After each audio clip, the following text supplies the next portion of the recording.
¿El libro de Mormón el más correcto del mundo? Parte primero. Aunque el libro de Mormón es un fraude deliberado, los apologistas mormones continúan presentándolo como el libro más correcto del mundo. Esta aseveración mormona está muy lejos de la realidad, y no solo muy lejos, sino que es totalmente ajena y contraria al contenido de ese libro.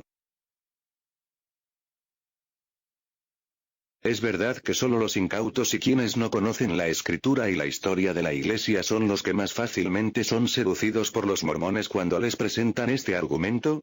¿De verdad puede sostenerse la afirmación mormona en cuanto a su libro? La verdad es que no. Por lo general los mormones se presentan como personas muy amables al compartir sus doctrinas, cuando uno los introduce en su casa para escucharlos. Son muy pacientes, pero esa paciencia pueden llegar a perderla cuando terminan de compartir y se les responden con objeciones a sus doctrinas.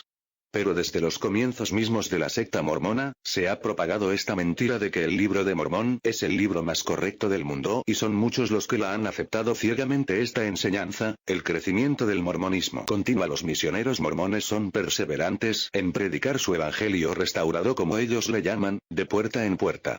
Es increíble que a pesar de que en numerosas ocasiones el libro de Mormón ha sido evidenciado y refutado en los errores que afirma, por parte de muchos eruditos cristianos y no cristianos en muchos libros, todavía hasta el día de hoy muchos mormones continúan haciendo caso omiso de esos estudios. Pero hay una respuesta también para que hagan a un lado esas verdades en cuanto a los errores de las revelaciones y escrituras mormonas, como veremos enseguida, y eso es el meollo de la cuestión: el ardor interior, la verificación mormona para comprobar que una doctrina es verdad y divina, lo que les hace seguir creyendo en la veracidad del libro de Mormón, por ilógico que parezca este proceder, es el denominado ardor interior, un sentimiento subjetivo buscado por parte de los mormones para poder creer y ser confirmados que el libro de Mormón es verdad y el más correcto del mundo. ¿Hay versículos bíblicos que muestren que el ardor interior sea el determinante y la confirmación de una doctrina que se ha dado a conocer? La respuesta es no. El ardor interior no debería sustituir a la veracidad y objetividad de una verdad bíblica. Ni Jesús, ni Pablo, ni ninguno de los cristianos primitivos enseñó algo al respecto alguna vez. Joseph Smith escribió: pero he aquí te digo que debes estudiarlo en tu mente. Entonces has de preguntarte si está bien. Y si así fuere, haré que tu pecho arda dentro de ti. Por tanto, sentirás que está bien uno. Aquí, según de lo que se desprende de las palabras de Joseph, él se está introduciendo y colocando como la autoridad final para aceptar y creer en sus revelaciones, a través del ardor interior. Parece una tarea impropia explicar cómo las hipótesis y especulaciones, generalmente erróneas, de un ministro congregacional estadounidense aparecen allí, si se desea al mismo tiempo aceptar el origen antiguo del libro de Mormón. 46. Haré que tu pecho arda dentro de ti, no apela estrictamente a la exactitud de las mismas revelaciones que promueve, sino a la visitación de ángeles. 2. Juan 5. 39 y Hechos 17. 11 exhortan a los cristianos a verificar las enseñanzas con las escrituras, no con sentimientos subjetivos de ardor interior. Moroni 10. 4. Y cuando recibáis estas cosas, quisiera exhortarlos a que preguntéis a Dios el Eterno Padre, en el nombre de Cristo, si son verdaderas estas cosas. Y si pedís con un corazón sincero, con verdadera intención, teniendo fe en Cristo, Él os manifestará la verdad de ellas por el poder del Espíritu Santo. 3. Los mormones afirman que si uno pide a Dios con corazón sincero, Él manifestará la verdad del libro de Mormón a quien se lo pida. La psicología de este argumento, y también la trampa satánica, es obvia. La persona tiene que estar convencida que el libro de Mormón es verdadero, de otro modo hay falta de sinceridad. Si no se experimenta ardor o sensación o convicción interior que asegure la verdad del libro de Mormón, entonces la persona no es sincera. 4. De este modo, muchas personas sinceras siguen tratando y con el tiempo se convencen de que el libro de Mormón es verdadero.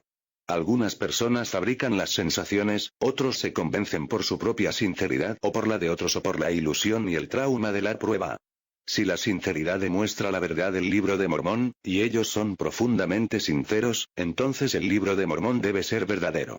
5. Es por eso que aunque se les demuestre a los mormones con muchos argumentos sólidos que el libro de Mormón es falso, ellos desestiman esos errores porque ya sintieron el ardor interior en su pecho y creen que todo lo que dice ese libro es verdad. No importando tampoco que Joseph Smith haya errado en sus profecías, ni muchas otras incongruencias de sus revelaciones. Depositar la sinceridad en algo que es falso, como lo es el Libro de Mormón, no convierte a esa falsedad en verdad, por muy sinceros que seamos. La mentira no deja de ser mentira por ser sinceros en creer en ella. Es lo que han pasado por alto los mormones al creer en las revelaciones falsas de Joseph Smith. El alivio que los mormones sienten después que dejan de luchar y aceptan el Libro de Mormón, los convence más aún que han tenido el testimonio del Espíritu Santo y que el Libro de Mormón es verdadero. 6. En realidad no es el Espíritu Santo el que hace que los mormones crean, sino su sinceridad preconcebida e incuestionable hacia el Libro de Mormón.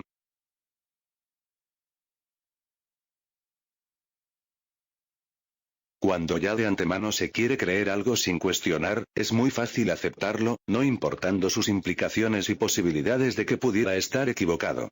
Esto es lo que les sucede a los mormones. En gran parte, la doctrina mormona ni siquiera se encuentra en el Libro de Mormón. Aunque los mormones afirman que el Libro de Mormón es la totalidad del Evangelio eterno, no contiene ninguna de las siguientes doctrinas que constituyen el corazón del mormonismo. 1. La preexistencia. 2. Las genealogías. 3. El bautismo por los muertos. 4. El matrimonio celestial. 5. Los 3 grados de gloria. 6. La divinidad prometida al hombre. 7. El infierno temporal. 8. La progresión eterna. ¿De qué manera la oración y la sensación o la experiencia determinan la verdad de algo que ni siquiera se incluye en el libro que se lee? El Espíritu Santo no se presta para pruebas que no tienen sentido. 7. Entonces resulta contraproducente e incongruente para los mormones pedir el ardor interior para la aceptación divina del Libro de Mormón, que ni siquiera contiene todo el Evangelio restaurado y las doctrinas más importantes del mormonismo. Parece que esto le faltó mencionar y aclarar a Joseph Smith cuando dijo sus palabras. La verdad es que no sirve de nada el ardor interior para los mormones por un libro que omite lo más importante de sus doctrinas. Esto se debe a la evolución de la doctrina del mormonismo. ¿Dónde queda el Evangelio restaurado? Aquí no hay Evangelio restaurado, sino estamos hablando de un Evangelio cambiante y con doctrinas añadidas posteriormente. El poderoso espíritu maligno que la Biblia llama Satanás, se presenta como ángel de luz y engaña a todos los que puede conducirlos al infierno eterno. Cuando dejamos la manera que Dios ha establecido para que encontremos la verdad, quedamos del todo carentes de protección y abiertos a los engaños de Satanás. 8. Santiago 1:5 apoya el ardor interior mormón. Los mormones recurren a este versículo al pedir a la gente que ore acerca del Libro de Mormón para ver si es verdad. La interpretación mormona arrebata este versículo de su contexto. El significado de Santiago 1:5 está relacionado con el contenido de los versículos anteriores acerca del propósito de las pruebas. Versículos 2:4.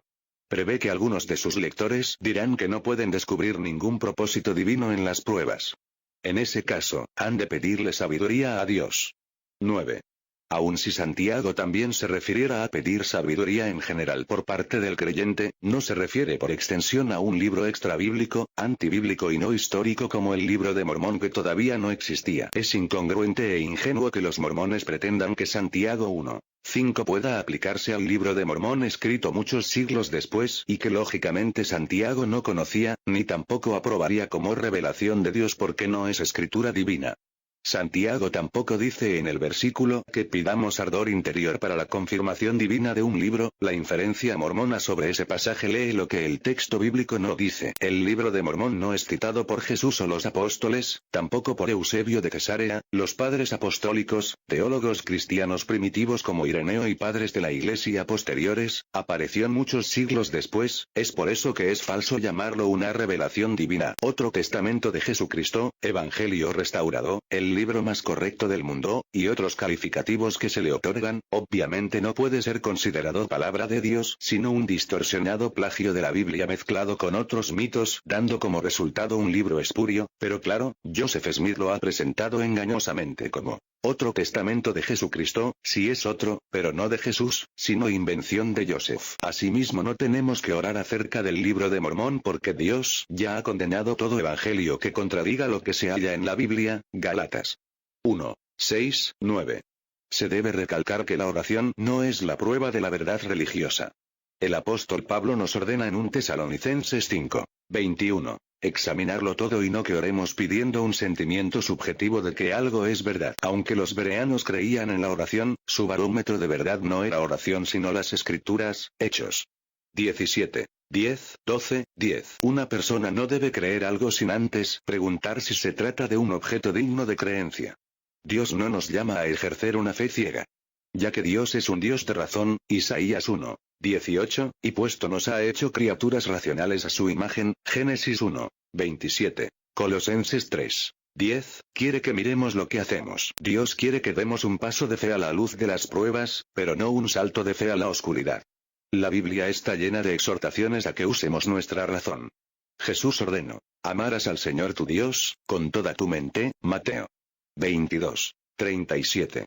Pablo añadió: todo lo que es verdadero, en esto pensar, Filipenses 4, 8. Pablo también discutía razonablemente con los judíos, Hechos 17, 17, y con los filósofos en el Areópago, VV 22, 23, ganando a algunos para Cristo, v 34. Se estableció que los obispos debían poder convencer a los que contradicen, Tito 1, 9, 11. Los discípulos anulaban el razonamiento crítico de las doctrinas por las emociones, lejos de querer opacar el proceso de pensamiento crítico, se exhortaban unos a otros a estar alerta y a ser sobrios de mente, véase 1 Tesalonicenses 5, 6. Primera de Pedro 5, 8. Si hay duda de que los discípulos fueron dados a la razón, una lectura del libro de Romanos eliminará para siempre esa duda. En agudo contraste, la tradición judeocristiana tiene un elevado concepto de la mente. En el Antiguo Testamento, a los israelitas se les instruía a practicar el buen juicio mediante la práctica de preguntar, sondear e investigar a fondo cualquier enseñanza y práctica, ver Deuteronomio 13. El Maestro mismo ordenó a sus discípulos juzgar con justo juicio, Juan 7. 24, 12. Lo trágico es que este tipo de fe ciega en el falso maestro y profeta Joseph Smith no solo puede encontrarse en el mormonismo y otras sectas, sino también en muchos predicadores pseudo-evangélicos que encabezan mega iglesias. Sus seguidores hacen un lado erróneamente la escritura y ponen en primer lugar la emoción y lo que ya cualquiera diga en nombre de Dios al frente de una iglesia para creerlo. El ardor interior en el mormonismo es más importante que lo que diga la escritura y es la base para creer en el libro de Mormón. Vaya, no existe la posibilidad de que pudiera estar equivocado en su contenido. Pide el ardor interior y sale sobrando. Si el libro de Mormón es fidedigno o no realmente, tú debes de ser sincero para que el libro de Mormón pueda ser aceptado como divino y sea válido, a pesar de que el libro de Mormón no representa una obra divina. Pero este cuento mitológico sobre el libro de los mormones, sus misioneros continúan expandiéndolo de puerta en puerta a sus posibles conversos. Al final de cuentas todo depende de tu sinceridad y no realmente de lo que el libro de Mormón enseñe, porque si señalan los errores y las inconsistencias del libro de Mormón, el mormón continúa justificándolo como revelación divina porque siente el ardor interior. La autoridad final, la tienen las emociones, el ardor interior, que Joseph Smith dijo que deberían sentir.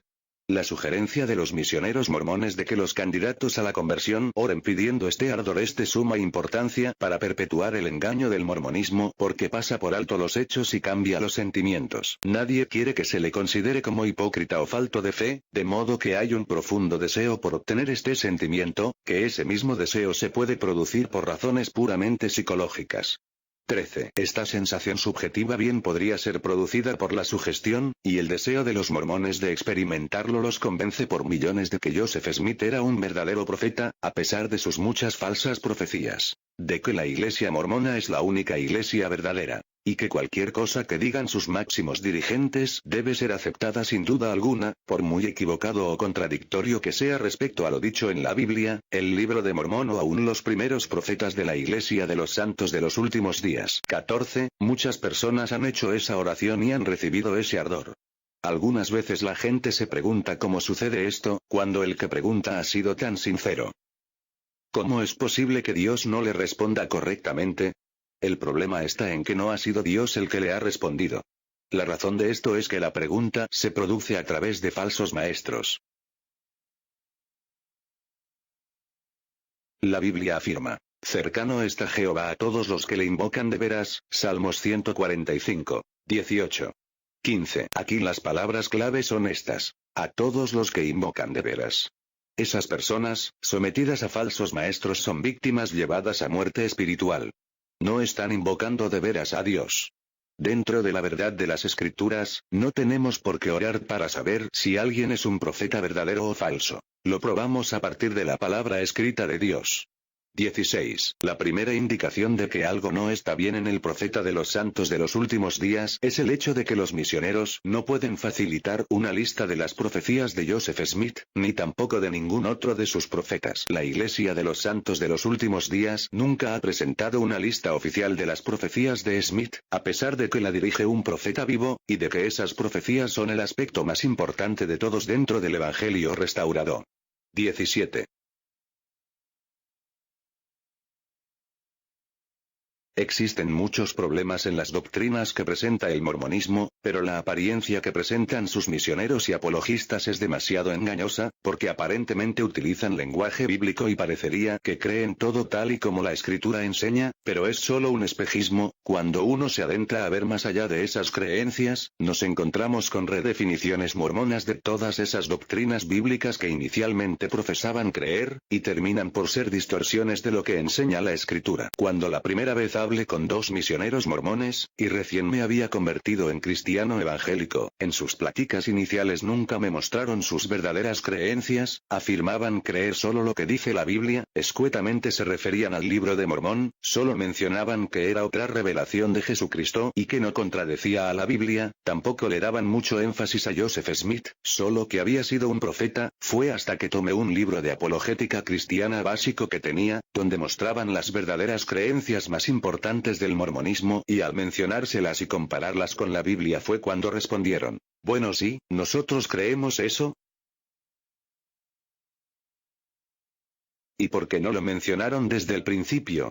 Repliqué, la respuesta de uno de los mormones fue que no podían abarcar en una sola conversación todo lo que ellos creen. Esta es la doble cara del Evangelio restaurado del mormonismo. ¿Profetizó Joseph Smith la guerra civil en Estados Unidos? Puede verse en la llamada profecía de la guerra civil que se describe en Doctrinas y Convenios 87. 1:8, dada el 25 de diciembre de 1832. Aunque los mormones afirman que esta predicción es asombrosa y prueba que Smith es un profeta, esto no es así. Primero, la predicción de que una guerra civil comenzaría en Carolina del Norte no era tan extraña. Hasta en el 1832 toda la nación esperaba una guerra que comenzaría rápidamente en Carolina del Sur. 18. También la profecía misma es errónea en un número de puntos. De hecho, cuando la guerra civil ocurrió, no se derramó sobre todas las naciones. No hubo terremotos, truenos de los cielos, ni relámpagos. Ni toda la tierra sintió la ira del Omnipotente, ni ocurrió el fin de todas las naciones. Los razonamientos mormones para estas y numerosas otras falsas profecías han sido inútiles. En vez de admitir el hecho de que Smith era un falso profeta, los mormones continúan engañando a otras personas al hacerlo pasar como un genuino profeta de Dios. 19. Por supuesto, encubren el hecho de que la profecía fue hecha en medio de una rebelión anterior, en diciembre de 1832. Esa revuelta terminó silenciosamente algunos meses después. Años más tarde, después de la muerte de Joseph Smith, esa guerra civil estalló, que por otra parte era considerada por la mayoría como inevitable, y entonces se publicó la anterior profecía. Aún dejando de lado la evidente referencia a la rebelión que nunca llegó a materializarse. La profecía era claramente falsa, porque nunca llegó a tener la dimensión internacional que él había pronosticado. 20. Antimormonismo. Algunos apologistas mormones se quejan de antimormonismo, lo que omiten mencionar es que Joseph Smith fue quien primero hizo uso de anticristianismo al condenar a todas las denominaciones cristianas. Los mormones son especialistas en omitir información y hacerse los perseguidos cuando se demuestran sus errores. Este comportamiento puede encontrarse en muchas otras sectas también. Por supuesto que los cristianos evangélicos estamos en contra de las falsas doctrinas del mormonismo. El llamar a esta oposición anti no hace que las enseñanzas mormonas se conviertan en verdaderas. Veamos lo que Joseph Smith escribió sobre los no mormones. Y el personaje que me habló dijo que todos sus credos eran una abominación a su vista. 21. Todos quienes no son santos de los últimos días están bajo maldición. 22. Cualquier persona que cometa la bajeza de recibir una santa ordenanza del evangelio de cualquiera de estas iglesias apóstatas, será enviado al infierno con ellas, a menos que se arrepienta de su vil acción. 23. En su fantasía y engaño Joseph Smith, porque todo fue invento de él, llama abominación a iglesias apóstatas a todas aquellas iglesias que no son mormonas. El Dr. Walter Martin escribió respecto a esto lo siguiente. Con una sola afirmación de tipo dogmático, Joseph declaró equivocados a todos los demás, abominación a toda la teología cristiana y corrompidos a todos los que profesaban el cristianismo. Y todo en nombre de Dios. Qué extraño que esto se presente como el cristianismo restaurado, cuando Jesucristo prometió específicamente que las puertas del infierno no prevalecerían contra la Iglesia, Mateo 16, 18. En el mormonismo encontramos al mismo Dios contradiciendo esta declaración en una visión que tuvo Joseph Smith, hijo, 18 siglos más tarde. 24. El libro de Mormón y sus errores representa uno de los más incorrectos del mundo. Contrario a la creencia oficial de lo que el mormonismo dice, el libro de Mormón no es el más correcto del mundo, sino, uno de los más incorrectos del mundo. Esta ficción de Joseph Smith lo ha convertido en uno de los más grandes engañadores en el mundo de las sectas de todos los tiempos. Lamentablemente este engaño lo creen muchas personas. Es comprensible que los eruditos mormones se sientan frustrados y avergonzados al darse cuenta de que, después de años de trabajo realizado por arqueólogos mormones y no mormones, 1. No se ha localizado ninguna de las ciudades mencionadas en el libro de Mormón. 2. En las inscripciones descubiertas en el Nuevo Mundo no se han hallado nombres relacionados con el libro de Mormón. 3. En América no se han hallado inscripciones en hebreo que sean genuinas. 4. En América no se ha hallado ninguna inscripción genuina en egipcio, ni en ninguna lengua similar, que pudiera corresponder al egipcio reformado de Joseph Smith. 5. No se han hallado ejemplares antiguos del libro de Mormón. 6. No se han hallado en América inscripciones antiguas de ninguna clase que indiquen que sus antiguos habitantes tuvieran creencias hebreas o cristianas. 7. No se ha hallado documentos que mencionen personas, naciones ni lugares relacionados con el libro de Mormón. 8. No se ha hallado ningún artefacto de ninguna clase que demuestre que el libro de Mormón dice la verdad. 9. En lugar de encontrar evidencias a favor, los eruditos mormones se han visto obligados a apartarse de sus interpretaciones tradicionales de las declaraciones que hace el libro de Mormón. 25. Egipcio reformado. Idioma en que, según Joseph Smith, estaban escritas las planchas de oro que descubrió cerca de Palmyra, Nueva York, en 1827.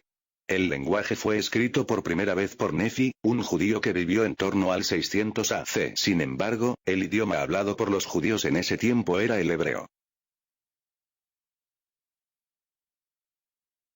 Smith afirmó que pudo traducir del egipcio reformado al inglés, dando como resultado el libro de Mormón, el relato de la emigración de los hebreos al continente americano. 26. No existe la menor evidencia de que los hebreos hayan empleado jamás el egipcio para escribir sus libros sagrados, o para traducirlos, como supone el libro de Mormón. En declaraciones publicadas, la institución smithsoniana negó el conocimiento de algún caso auténtico de escritos hebreos o egipcios que se hubieran encontrado en el Nuevo Mundo.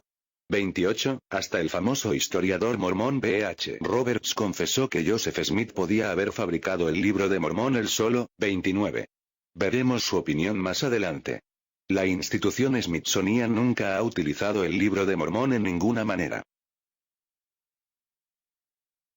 Los arqueólogos del Smithsonian no ven una conexión directa entre la arqueología del Nuevo Mundo y la materia tratada en ese libro. Es más, su Buró de Etnología Americana afirma, no hay evidencia ninguna de migración de Israel a América, de la misma manera no hay evidencia de que indios precolombinos tuviesen conocimiento del cristianismo o de la Biblia. 30. El profesor Charles Anton, egiptólogo de renombre de la ciudad de Nueva York, y a quien Martin Arvis le enseñara una copia de algunos jeroglíficos de las planchas, se expresó de la siguiente manera en una carta al señor E. Howe, fechada el 17 de febrero de 1834. Toda esta historia de que yo declare que la inscripción mormona estaba escrita en jeroglíficos egipcios reformados es absolutamente falsa.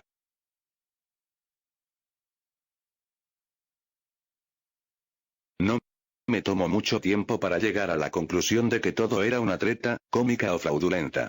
El papel, que se me mostró, contenía cualquier cosa menos jeroglíficos egipcios. 31. El Dr. Walter Martin confirma que la dificultad que hay con la declaración de Smith es que el profesor Anton nunca dijo nada parecido, y por fortuna así lo hizo saber en una extensa carta al señor Ed Howe. 32. Las mentiras no solo las decía sobre sí mismo el propio Joseph Smith, sino como podemos ver, también mentía sobre lo que otros decían referente a sus jeroglíficos de egipcio reformado. Vaya hombre de Dios y profeta al mentir doblemente. Pero este es el hombre al que los mormones pretenden creer todas sus mentiras, profecías y revelaciones. En Alma 46:15, se les llama cristianos a los creyentes en el 73a. C. Mientras que en Hechos 11:26 dice que fueron llamados cristianos por primera vez en Antioquia alrededor del 42 DC, se dice que había abejas en América alrededor del 2000 AC según Ether 2:3, cuando en realidad las trajeron los conquistadores españoles.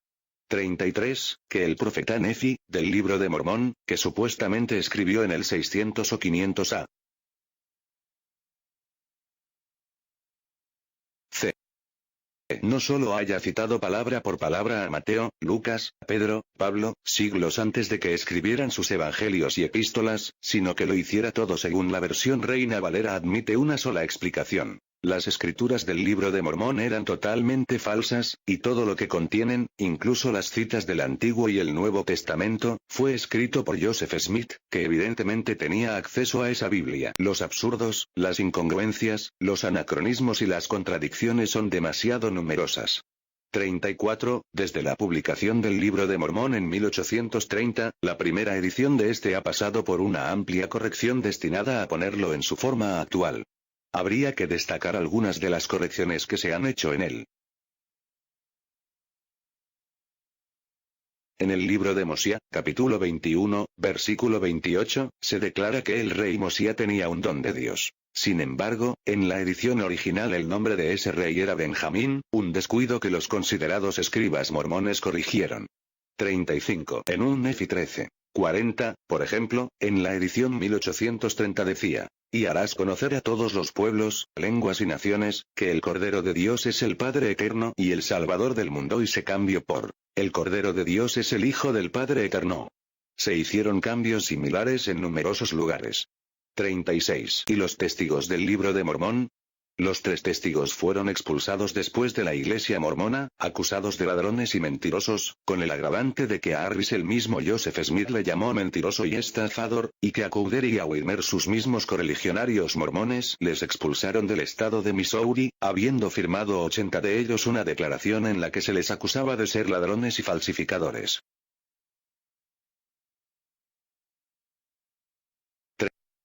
37, del segundo grupo de 8 testigos que habían testificado que ellos también habían visto y tocado las famosas planchas, 3 de ellos repudiaron posteriormente el mormonismo, y de los 5 restantes, 3 pertenecían a la familia Smith. Pero aún la primera esposa del mismo Joseph Smith, de nombre Emma Ale Smith, se salió de la iglesia y negó que jamás le hubiera dado crédito alguno a las visiones y revelaciones de su esposo.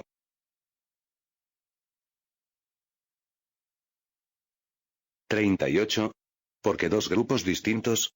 Los 8 parecen haber sido una elaboración posterior. Una revelación de marzo de 1829 dejó en claro que solo debía haber 3 testigos. 3 de mis siervos, a quienes yo llamaré y ordenaré, sabrán con toda certeza que estas cosas son ciertas. Y a nadie más concederé este poder, de recibir este testimonio, en esta generación. Ether 5:2-4 también deja esto claro. 39. Veamos qué dice Ether 5:2-4 en mi copia del Libro de Mormón. Y he aquí, tal vez tengas el privilegio de mostrar las planchas a aquellos que ayudaran a sacar a luz esta obra. Y por el poder de Dios se mostrarán a 3. Por tanto, sabrás con certeza que estas cosas son verdaderas. Y en boca de 3 testigos se establecerán estas cosas. Y el testimonio de 3, y esta obra, en la cual se mostrará el poder de Dios y también su palabra, de la cual el Padre, y el Hijo, y el Espíritu Santo dan testimonio. Y todo esto se levantará como testimonio contra al mundo en el postrer día. 40. Los errores, contradicciones y falacias del mormonismo se descubren con sus propios escritos. Como podemos ver en esta cita de Ether 5. 2, 4, eran 3 testigos originalmente quienes tendrían el privilegio de que se les mostraran las planchas por el poder de Dios. Los 8 testigos añadidos posteriormente hacen que se contradiga la revelación del mismo Libro de Mormón.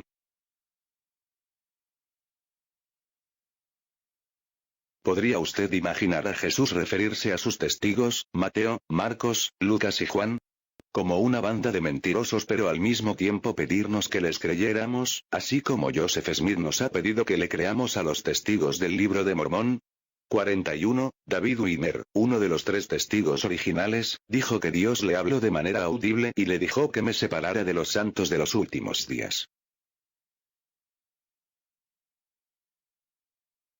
En la historia de la Iglesia, Joseph Smith dijo: tales personajes como David Wimmer, Oliver Cowdery, y Martin Harris, son demasiado malvados para mencionarlos, y hubiéramos querido olvidarlos. Según Cowdery y Harris regresaron a la Iglesia en sus últimos años y cuando murieron estaban en plena comunión. 42.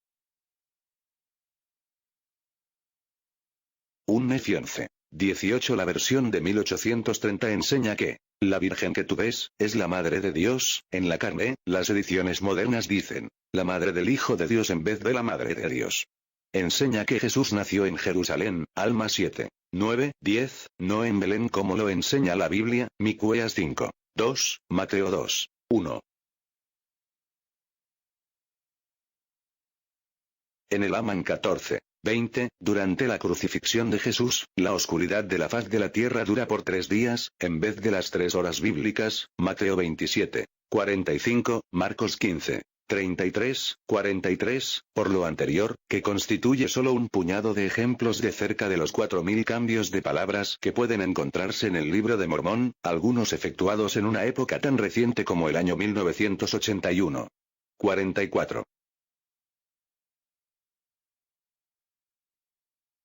El eminente historiador de los santos de los últimos días B. H. Roberts y su veredicto sobre el Libro de Mormón. A la luz de esta evidencia, no cabe duda de que Joseph Smith, el profeta, poseía una imaginación vívida y creativa, que alimentada por todas las sugerencias que parten del conocimiento generalizado de las tradiciones americanas conocidas de aquella época, y complementada por una obra tal como la de Ethan Smith, Visión de los Hebreos, le harían posible crear algo como el Libro de Mormón.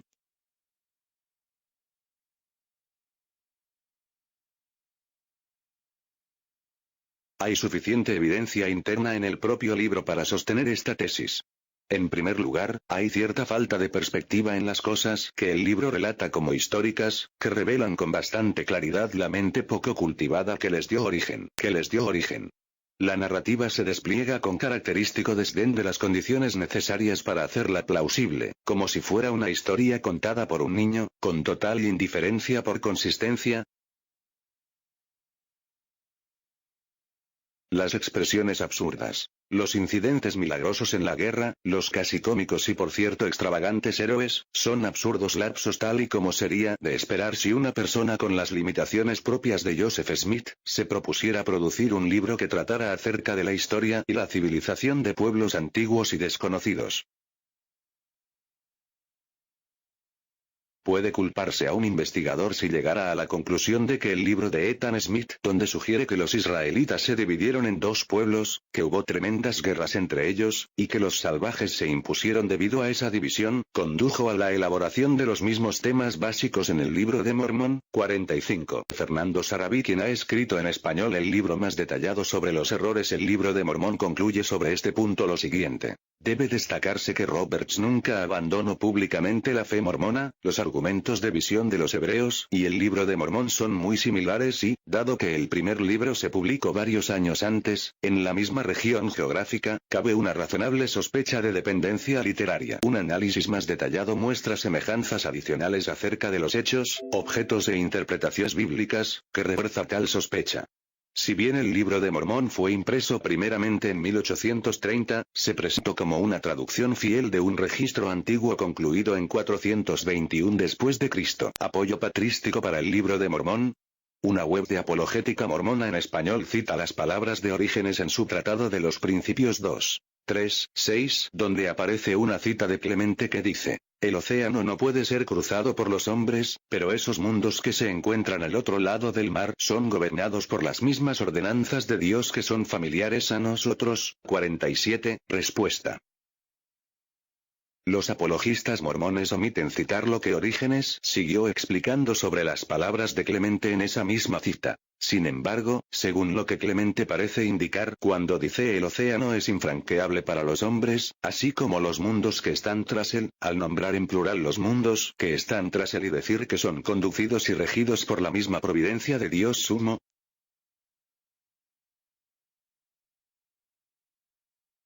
y por eso, sin duda, se llaman mundos individualmente, el globo de la luna, el del sol, y los demás astros que se llaman planetas. 48, que Clemente no se refiere a lo que describe el libro de Mormón y sus historias ficticias sobre la predicación del Evangelio restaurado mormón al otro lado del océano, sino a los mundos, planetas, que son conducidos y regidos por la providencia de Dios en general, es evidente.